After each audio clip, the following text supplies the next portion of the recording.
सोलापूरच्या विकासासाठी 842 कोटींचा आराखडा मंजूर। सर्व विभागांनी प्रस्ताव तात्काळ सादर करा। पालकमंत्री जयकुमार गोरे। सोलापूर जिल्ह्याच्या विकासाला मोठी गती देणारा महत्त्वाचा निर्णय आज जिल्हा नियोजन समितीच्या बैठकीत घेण्यात आला।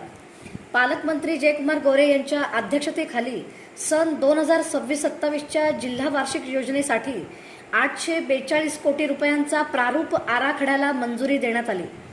यावेळी पालकमंत्री गोरे यांनी सर्व शासकीय विभागांना मंजूर निधीतील कामांचे प्रस्ताव तात्काळ सादर करण्याचे निर्देश देत मंजूर निधीचा 100% खर्च मंजूर कामावरच झाला पाहिजे असे स्पष्ट सांगितले। सन 2025-26 मध्ये 935 कोटी रुपयांच्या निधीचा जवळपास 100% खर्च केल्याबद्दल जिल्हाधिकारी एस कार्तिकेयन यांच्यासह सर्व विभाग प्रमुखांचे त्यांनी विशेष कौतुक केले। बैठकीत कमी पावसाच्या पार्श्वभूमीवर पाणी जपून वापरण्याचे आवाहन करण्यात आले।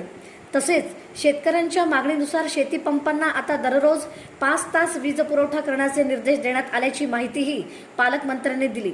जिल्ह्याच्या सर्वांगीण विकासासाठी मंजूर निधीचा प्रभावी आणि वेळेत वापर करण्याचे आवाहन करत बैठकीचा समारोप करण्यात आला।